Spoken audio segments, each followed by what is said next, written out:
Alright, so my name is Rafael. And I'm David Rivera. And right now we're going to interview Ms. Grisby on the topic of illegal immigration. Hello. Well, what is your opinion on illegal immigration?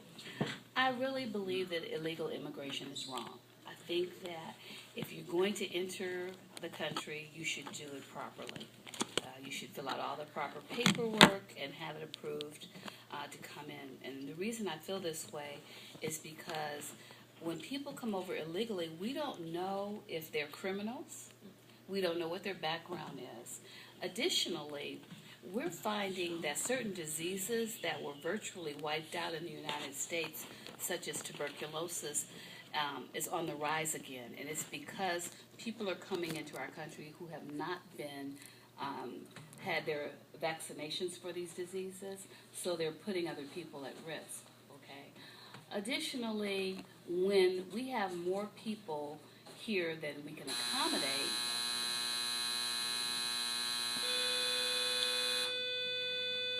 we end up using up our services. People go and they get free health care, and who pays for that? It's the taxpayers. It's the citizens who pay for that, and I think that's wrong. Don't get me wrong, because I want to make it clear, because kids get very, very excited and heated about this topic. As soon as you say immigration, they go, they should just let anybody in, but they don't think about it. And another thing I think we need to do is we need to educate our kids better about the immigration process itself.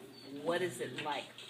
What do you have to do to get in legally? And why do we do it the way we do it? Because they really don't have any knowledge. Because I tell them, what happens if we let every country do that? There's people from Chile, or there's people from Africa who are going to be killed by rebel soldiers if they don't come in. What happens if, we just say, open the door to everybody? So on the side of what you said, they have to go through certain paperwork. When they go through the paperwork, how long do you think it takes? Truthfully, I don't know, because I've never researched it long enough to say, but I can imagine it could probably take up to a year, because they have to do background checks and fingerprints and all that other stuff. I mean, do you really want someone coming into your country that's a mass murderer or a pedophile? No. So I think we should really look into people's backgrounds and make sure that we're not letting anybody in. Another thing is, when people come over illegally, they can be bringing drugs with them, And how do we wipe out a drug problem in our country if people are sneaking in with drugs? Okay.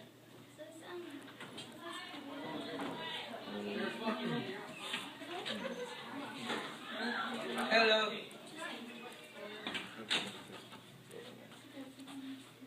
Hi. Oh yeah. Why do you think people try to cross over the border? I understand fully why they try to cross over. When you're in a country and you're only making a few pesos, and you have to feed a family, and you have 4 or 5 kids, you can't do it. So they come over here so they can work for a good hourly wage and have money. And many people that come over here, they're hard-working individuals, and they send money home to their families. So I know why they come over. It's for better opportunities, better health care, better schooling for their kids, more money so they can feed their children. I totally understand why they do it. Okay.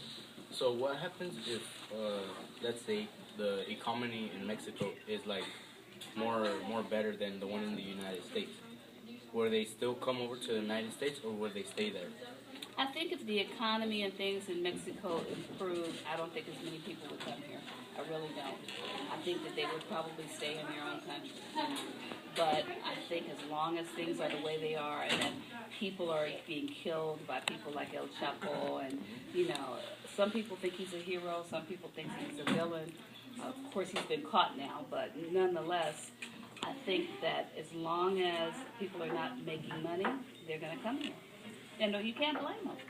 And quite frankly, even though I believe in legal immigration, if I were in the same situation and I had children to feed, I might be tempted to do it too. Well, in articles that I've read, there's this thing where the government uses a lot of money to stop immigration, illegal immigration. And, well, every time they try to take a felony, do you think that they should continue with this? Well, paying a lot of money to do something that's not wrong? Well, the money's going to be spent one way or another. If they don't spend it to stop illegal immigrants coming, then they're going to spend it paying for benefits for illegal immigrants while they're here. Paying for their medical coverage, paying for unemployment, all these other things. So one way or another, and then too, think about this. Illegal immigrants come here. They don't have a driver's license. They don't have insurance. They hit your car. Where are you supposed to get the money back from? Right? You can't. So I think we do need to have some control. The money's going to be spent one way or another, so why not? Basically like two sides. There's always, I tell kids all the time, there's three sides to every story. Your side, my side, and the truth is usually somewhere in the middle. And I think we have to look harder at this issue. Mexico needs to do a better job, because if their officials really stopped it, we wouldn't have that many, and then we need to do a better job of communicating. And what really worries me is they're showing more and more places like Texas, who they have these people who call themselves vigilantes, and they go out there and they're going to stop illegal immigrants crossing. Who's going to stop them from shooting some innocent person and killing them? So it bothers me when people take the law into their own hands and they try to call themselves helping us, when in fact they might in fact hurt somebody.